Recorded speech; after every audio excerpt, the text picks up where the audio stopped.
শুভ সকাল বন্ধুরা, তোমরা সবাই কেমন আছো? আশা করি খুব ভালো আছো। আমিও খুব ভালো আছি। মুর্শিদাবাদের ছোট্ট একটি গ্রাম থেকে আমি মেনকা। আমার চ্যানেলে তোমাদের সবাইকে স্বাগতম। তো দেখো, সকালবেলায় বাসি কাজ করে নিয়েছি, করে নিয়ে স্নান করে একদম চলে এসেছি তোমাদের কাছে। তো এই যে কী করছি বলো তো, যে মাথাটা স্নান করলাম, তো মাথাটা মুছে নিলাম, মুছে নিয়ে তারপরে যে একটু আঁচড়িয়ে নিচ্ছি। তো আঁচড়িয়ে নিয়ে তারপরে একটু ধরো সিঁদুর পরে নিব। সিঁদুর পরে নিয়ে তারপরে তোমার আবার ধরো কাজ আছে যেগুলো, তো সারাদিনের ধরো কাজ, তো সেগুলোই করব। তো তারপরে যে মাথাটাকে আঁচড়ে একটু সিঁদুর পরে নিলাম, পরে নিয়ে তারপরে যে সকালবেলায় বাসনগুলোকে ধুয়ে ওখানে ধরো উল্টিয়ে রেখেছি, তো সেগুলোকে তুলে আবার ধরো ঝাঁকার মধ্যে ভালো করে সাজিয়ে রেখে দিলাম। রেখে দিয়ে তারপরে কি করলাম বলো তো, এই যে ফুলের সাজিয়ে নিয়ে চলে আসলাম বাগানে। তো ফুল ভাঙবো, আর তোমার ঠাকুর ঘর মুছে নিয়েছি, বাসনটা মাজতে আছে। তো তোমার ফুলটা ভেঙে নিয়ে তারপরে গিয়ে তারপরে হচ্ছে ঠাকুরের বাসনটা মাজবো। তো আগে ফুলগুলোকে ভেঙে নিই। তো এই যে এখানে দেখতেই পাচ্ছ যে ফুলগুলোকে ভেঙে নিচ্ছি। তো ভেঙে নিয়ে তারপরে তোমার আবার ওই যে গোবিন্দ জবা ফুলগুলো ভাঙবো। আর গোবিন্দ জবা ফুলগুলো কি বলো তো বন্ধুরা, যে এখন বেশি হচ্ছে না। এর আগে অনেক ফুল দিত, কি বলবো, ধরো 19টা 20টা মতো ফুল হতো, আর এখন বেশি হচ্ছেই না। এই যে ধরো এই 4টে মতো ফুল পেয়েছি। তো আর একটা তোমার এই যে পঞ্চচাবা যেটা আছে, তো সেটাতেও এখন আর ফুল দিচ্ছে না, তবে কয়েকদিন পরে আবার দেবে। ও একটা ধরো জোয়ারে এসেছিলো, তো সেই জোয়ারে ধরো ফুল দিল, তো আবার দেখি ছোট ছোট আবার সব করিয়ে এসছে। তো কয়েকদিন পরে আবার ওই ফুলগুলোও ধরো দিতে লাগবে। আর এই গোবিন্দ জবাটা তো ধরো এর আগে অনেক দিল, তারপরে কয়েকটা ধরো হচ্ছে। তো আর এই যে তোমার নীলকণ্ঠ ফুলগুলো আছে, তো সেগুলো দিয়ে ধরো পুজো করে নিই। তো তারপরে এই যে চলে আসলাম পুজো করতে। তো এই যে বাইরে তোমার এই যে তুলসী মন্দিরে একটু ধরো দিয়ে দিলাম খেতে। তো তারপরে আবার সব দিকে ধূপকাঠি দেখিয়ে দিলাম। তো ধূপকাঠি দেখিয়ে দিয়ে তারপর তোমার আবার ধরো ঘরে যাব। তো ঘরে তোমার ঠাকুরকে দেখিয়ে দিয়েছি, খেতে দিয়েছি। তো খেতে দিয়ে তারপরে কি করব বলো তো, যে একটু সন্ধে প্রদীপ দেখাবো, আর হচ্ছে যে ধূপকাঠি দেখাবো।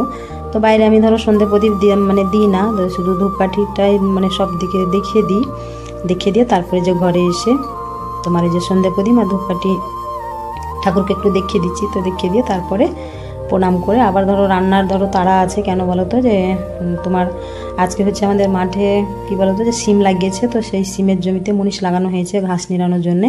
তো ধরো বরমশাই তো সকালে চলে গেছে মুনিশদের সঙ্গে, তো আবার মাঠে ধরো খাবার পাঠাতে হবে। তো খাবার পাঠাতে হবে, আর মুনিশদেরও খাবার লাগবে, মুড়ি দেবো খেতে। ওদের মুনিশদেরকে ধরো মুড়ি দেবো, আর বরমশাইয়ের জন্য ভাত দেবো। তো তারপরে যে পুজোটা করে নিয়ে রান্না বসিয়ে দিয়েছি। তো রান্না বসিয়ে দিয়ে যে এটা কি বলো তো, যে কুমড়ো, এর আগে বললাম না যে কুমড়ো লাগিয়েছি। তো এই যে একটা সুন্দর দেখে জালি দেখে কুমড়ো, তো সেটাকে পেরে নিলাম। তো এটাই তরকারি করব তার জন্যে। আর বাড়িতে ধরো সবজি থাকলে বেশ ভালোই লাগে। তো তারপরে এই যে দেখতেই পাচ্ছ কিভাবে তোমার যেই কুমড়োটা পেরে নিয়ে রেখেছি, তো এখনও বানানো হয়নি। তো তারপরে যে বৃষ্টি চলে এসেছে, তো বৃষ্টিটা দেখো, তো সব কিছু ধরো তুলতে তুলতে আমিও ভিজে গেছি, আর ভিজে গিয়ে একদম ভালো লাগছে না। আর তোমার এদিকে ভাতটাও হচ্ছে।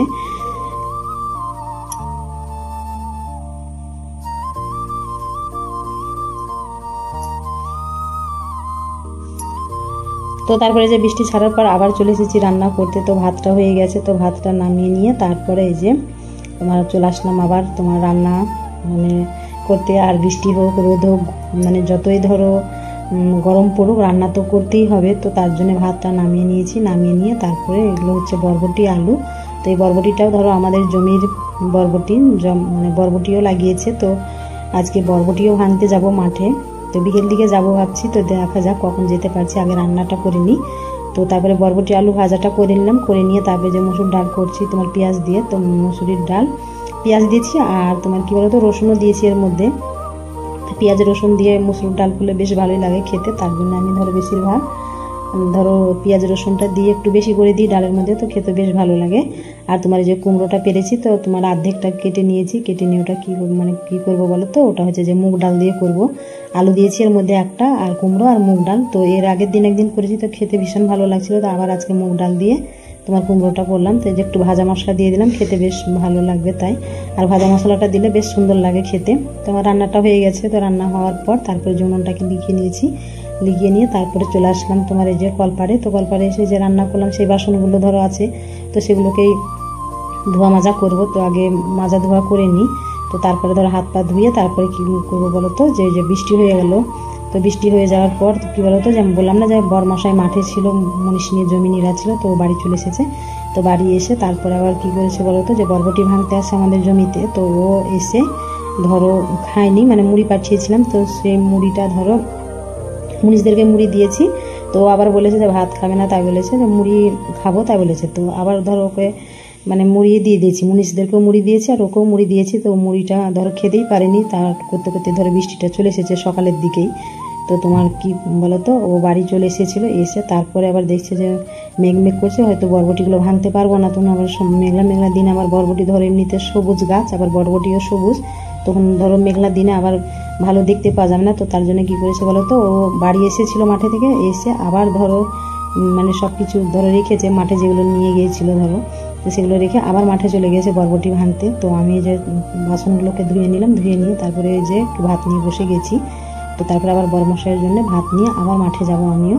তো একা ধরো বরবটি ভাঙতে পারবে না, মানে অনেকটাই বড় জমি, তো একা ভাঙতে পারবে ঠিক, কিন্তু ওর কষ্ট হবে। এমনিতে ধরো সকাল থেকে একবার কাজ করে আসলো, আবার ধরো বীজ দিয়েছিল, তো তার জন্য আমি ভাত খেয়ে নিলাম আর ওর জন্য একটু ভাত নিয়ে নিলাম, ভাত নিয়েছি আর হেঁসও নিয়েছি আর একটা বস্তা নিয়েছি, যে ছাগলগুলো আছে, তো ছাগলগুলোর জন্য ঘাস নিয়ে আসবো, মানে আমাদেরই জমিতে ঘাস, এই যে দেখতে পাচ্ছ। তো তার জন্য যে চলে এসেছি, তো বড়মশাই যে ভাঙছে ও বসে বসে, আর আমি ওখানে ধরো ভাঙছি, তো দুজনেই ভেঙেছিলাম, ভেঙে নিয়ে তারপরে কিছুটা ঘাস করে নিয়ে বাড়ি চলে এসেছিলাম। তো এই যে দেখতেই পাচ্ছ ভাঙছি। তো বন্ধুরা, তোমরা যে যেখান থেকে আমার ভিডিওগুলো দেখছো অবশ্যই লাইক কমেন্ট শেয়ার করতে একদম ভুলবে না। তো তারপরে আমার মানে পুরনো বন্ধুদেরকে অনেক অনেক ভালোবাসা আমার পাশে থাকার জন্য, তো তোমরা এইভাবে আমার পাশে থেকো। আর আমার নতুন বন্ধুদেরকে অনেক অনেক ভালোবাসা। তো তোমরা যদি ভিডিওটা দেখে কোনো অংশ ভালো লেগে থাকে, তাহলে তোমার চ্যানেলটাকে সাবস্ক্রাইব করে পাশে থাকার অনুরোধ রইল। তো তারপরে যে বাড়ি চলে এসেছি, বাড়ি এসে বাড়িতে না থাকলে যা হয়, উঠোনটা একদম নোংরা করে দিয়েছে, তো তার জন্য ঝাড় দিয়ে নিচ্ছি। তো আমার ভিডিওটা এখানে শেষ করছি বন্ধুরা। তো ভিডিওটা কেমন হয়েছে অবশ্যই জানাবে। তো সবাই খুব ভালো থেকো, সুস্থ থেকো, দেখা হচ্ছে আবার একটা নতুন ভিডিওর সাথে।